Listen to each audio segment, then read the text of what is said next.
Hey guys, welcome back to another video. I don't even know what to call these videos. This is a semi update on my MacBook, which has been shipped to the Apple Repair Center, and I've gotten notification that it has been received and they have started the diagnosis process. And hopefully I'll get word back on what the problem is, and hopefully my Apple Care warranty will cover, if not all, but the majority of the repair cost. And so that is indeed my hope in that regard. So yeah. So with that out of the way, I'm just going to be doing just more sketches. I do have an iPad, which I can draw on, and I was able to download the Clip Studio app that I have on my that I have a license to for my laptop, and so that's been helpful. I haven't really drawn extensively on that yet, but I'm able to use some. It's just different, even with the Apple Pen. Let me see if I can pull that up. Even with the Apple Pen, this top end doesn't act as an eraser. You simply have to just double tap here to change from the pen nib and the eraser tool. And being so used to let me see, give me a second if I can reach my Wacom stylus.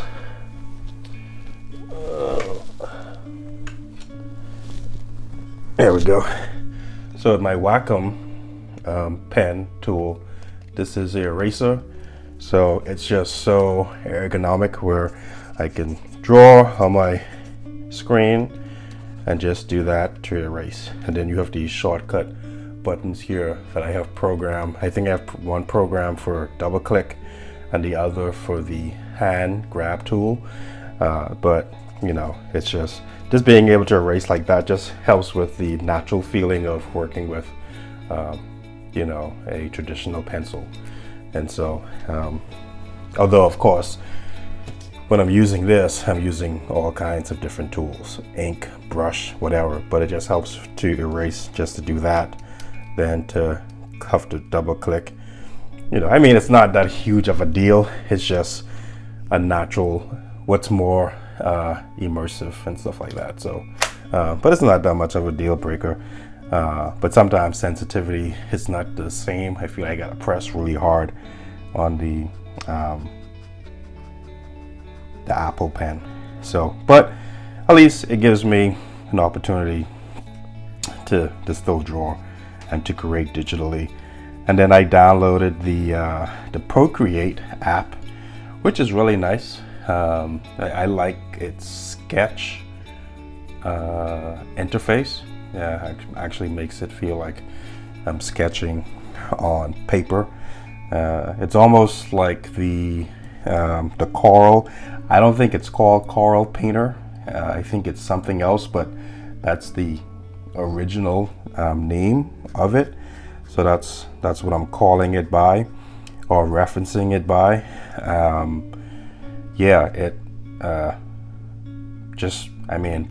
That software, it really makes you feel like you're painting. Just the images that it display as you're using your pen tool or stylus, it just really it makes the image that you see where the paint is clumping and it's that 3D look. It's amazing how far software and programs have come. But it's really fascinating. and amazing to see. And so, but that's very intensive on your computer software. So you really have to have the right amount of RAM. Hopefully I'm saying that correctly, but processing power. Because I think I had it not on this current laptop, but I had my other, and it was just a sample. And I mean, that computer was just crying for mercy. It was just like, this is too much. The unbearable weight of the Corel Painter software. So, but it was cool while it lasted. And at this point, I'm preferring to paint. I'll dabble with it. I think there was another app, another painting app for the iPad, and I'll try it out. But the painting, I really enjoy doing that traditionally. Just getting the paint on my hand, the smell, the what's that V word? Viscosity.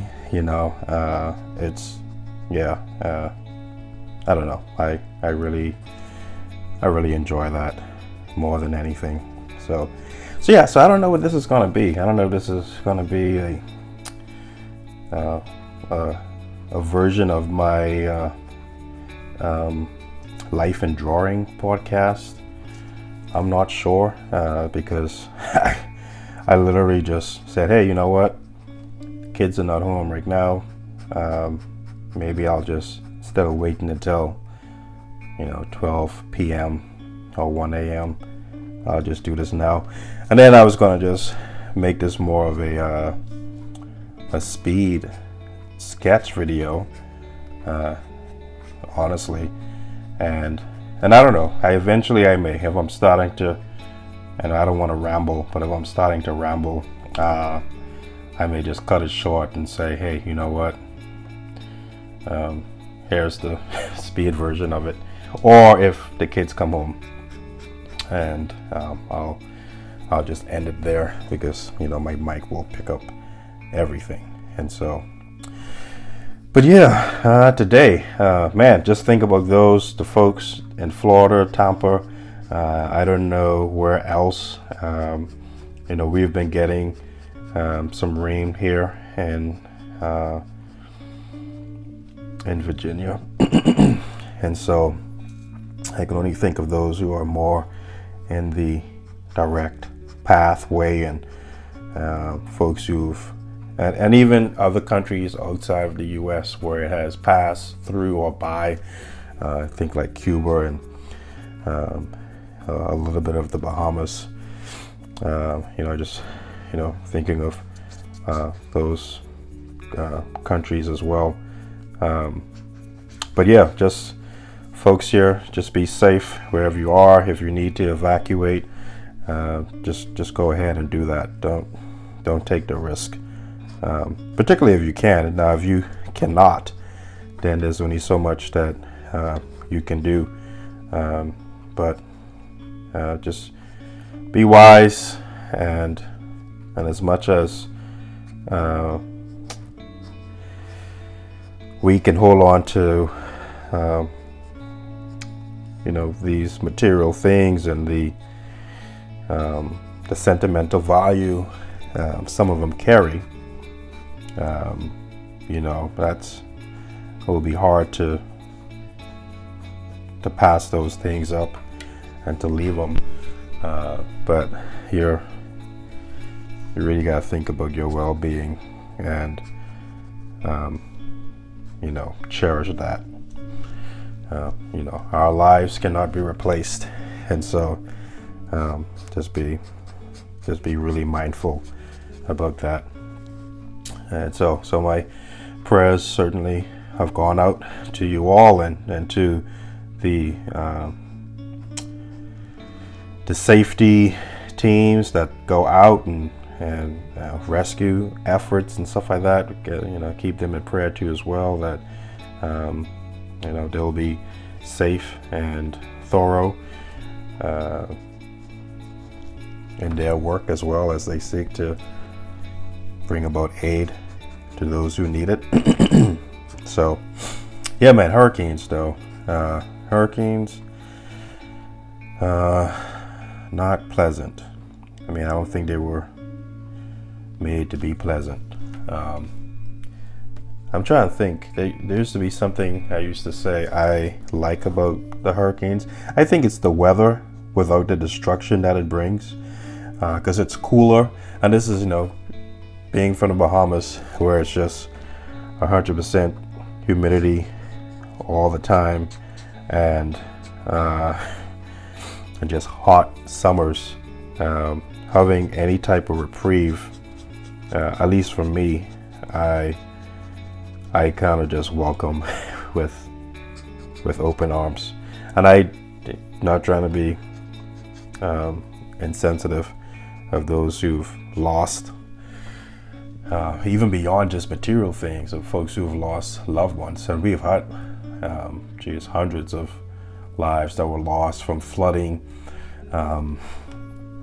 whether it's folks not evacuating, or those who were unable to evacuate and got stuck, which is just incredibly tragic. Those things are just, it just breaks your heart when you hear stories like that. And so it's a serious thing. It's just, for me, it just creates a different atmospheric feel, and it's something that I kind of like. I don't know, that makes me weird or whatever, but but it's a serious thing. And I've been in wooden houses where, it feels, or it sounds like you're on a train track, because when that wind is just whistling, blowing through, it's truly eerie feeling, and it can be terrifying too, especially when it's at nighttime. At daytime, but honestly, even at daytime, if you have your windows boarded up, and boarded up means where you have plywood and you nail it over your windows, of course, to prevent from traveling debris breaking through your window, causing damage or bodily harm to yourself. And that's what you would do if you didn't have storm shutters. And if you were really creative, you were able to create your own storm shutters from plywood, and fastening latches on the corners of the plywood, and lining it up to your house, and depending how your window was set, if you had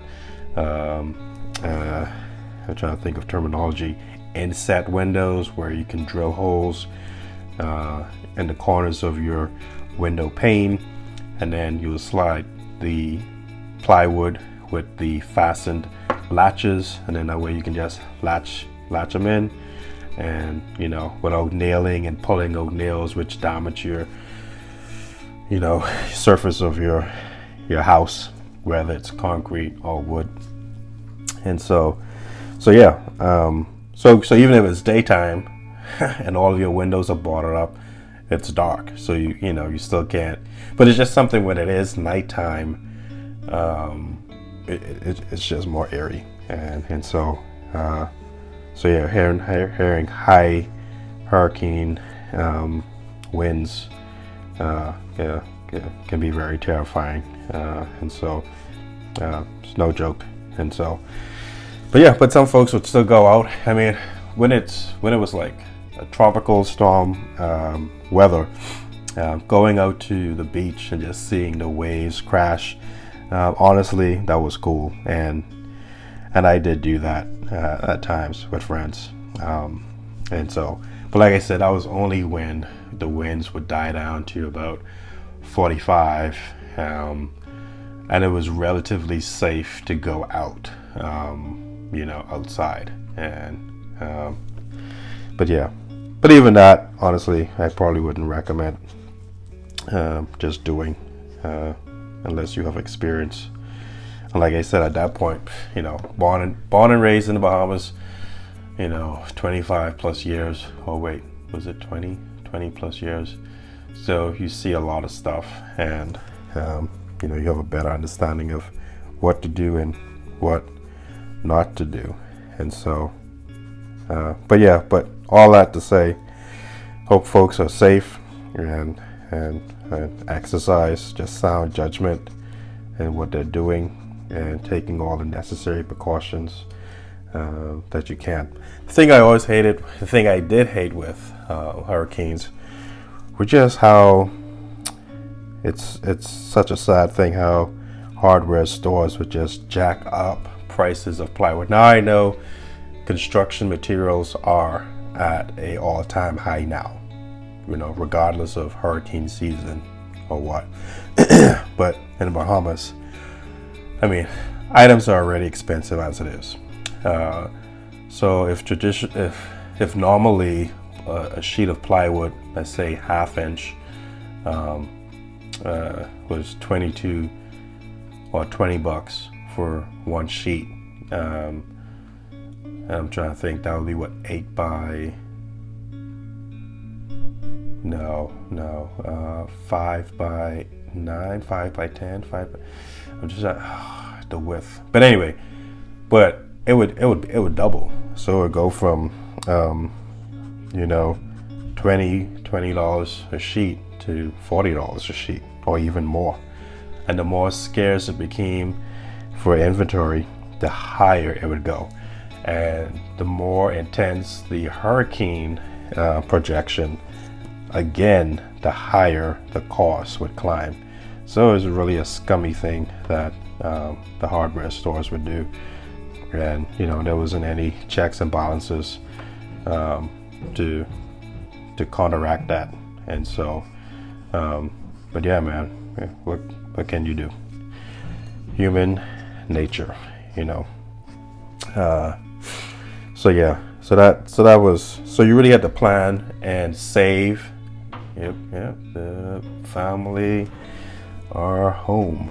So with that, I will turn off this mic, so that way I'll just unplug it. You may still get some audio, but I may just turn up the volume of the background music that I will add in post.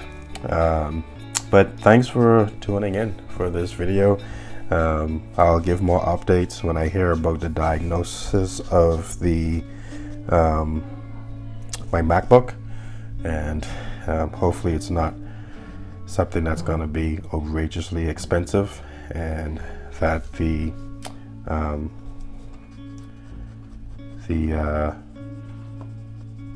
Apple warranty can cover as well, and I think it should, but we'll see. But yeah, so those who are in the path of this hurricane, be safe, be wise, just use sound judgment. Don't get cocky. For those who have experienced it before and you're like, you know what, this is nothing, this is light, you know, continue to use wise judgment, because that's when the fall comes, right? Pride cometh after the fall, or before the fall, and that's when accidents happen too, when we get so comfortable and we're like, haha, blase. Do people still say that? Blase? That's when stuff happens, and you don't want to be on the end of that. So even if you are accustomed to it, still exercise just wise judgment, and pass on knowledge to those who may not have experienced it before. Be a help in that way. Stay safe, take all the necessary precautions you need to take. And so, and with that, we'll look out for the speed video. I will start to speed this up. Be sure to like and subscribe. I will appreciate all of that help as well for the algorithms. And so, yeah, hope you enjoy. I think like Mr. B said, you don't say bye because then people click off. So yeah, continue watching.